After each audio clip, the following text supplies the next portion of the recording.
കാസർഗോഡ് ജില്ലയിൽ മഴ കനത്തതോടെ തീരഗ്രാമങ്ങളിൽ കടൽക്ഷോഭം രൂക്ഷം.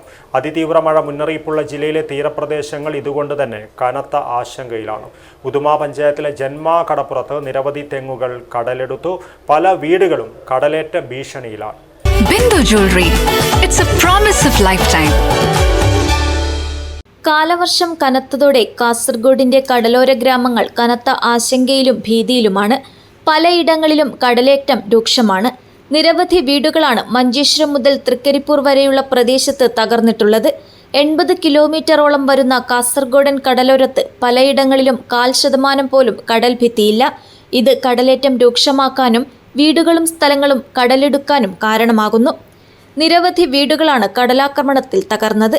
തീരശോഷണം ഏറെ സംഭവിക്കുന്ന ജില്ലയിലെ ഉദുമ പഞ്ചായത്തിൽ വ്യാപകമായ കടലേറ്റമാണ് ഉണ്ടായിട്ടുള്ളത്. നിരവധി തെങ്ങിൻ തോപ്പുകളാണ് കടലായി മാറിയത്.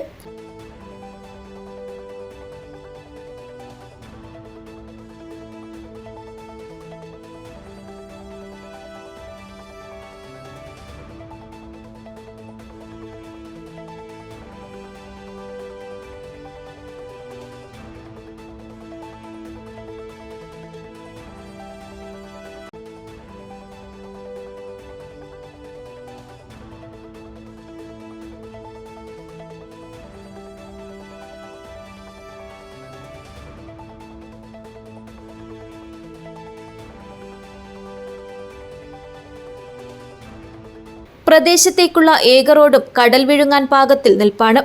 മഞ്ചേശ്വരം മുതൽ കണ്വതീർത്ത, മൂസോടി, ഉപ്പള, ശാരദാനഗർ, ഹനുമാൻ നഗർ, പെരിങ്കടി, ഷിറിയ, കുമ്പള, കോയിപ്പാടി, പെർവാഡ്, മൊഗ്രാൽ, കൊപ്പളം, ഉദുമ, ജന്മ, കൗവൽ തുടങ്ങിയ പ്രദേശങ്ങളിൽ രൂക്ഷമായ കടലാക്രമണം തുടരുകയാണ്.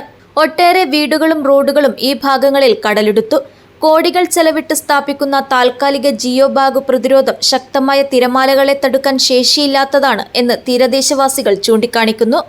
താൽക്കാലിക ആശ്വാസ നടപടികൾക്കപ്പുറം ടെട്രാപോഡ് പോലെയുള്ള സംവിധാനങ്ങൾ ഉപയോഗിച്ച് സ്ഥിരം കടൽഭിത്തി പ്രതിരോധ സംവിധാനങ്ങൾ നിർമ്മിക്കാൻ സർക്കാർ തയ്യാറായാൽ മാത്രമേ തീരദേശ ഗ്രാമങ്ങളിലെ മനുഷ്യരുടെ ആശങ്ക പരിഹരിക്കാൻ കഴിയൂ.